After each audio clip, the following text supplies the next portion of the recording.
how to clear all chats on WeChat app.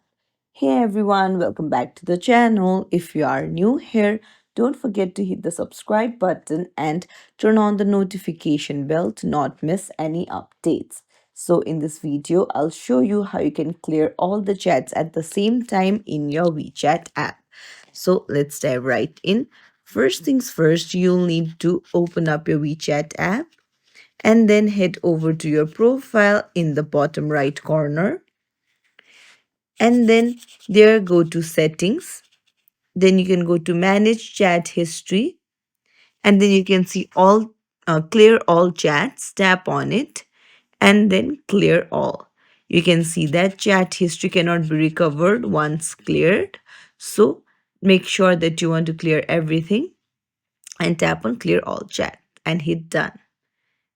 And that's it. That's how you clear chats on your WeChat. So if you found this tutorial helpful, don't forget to like the video and subscribe to our channel for more helpful tips and tricks. Thank you for watching.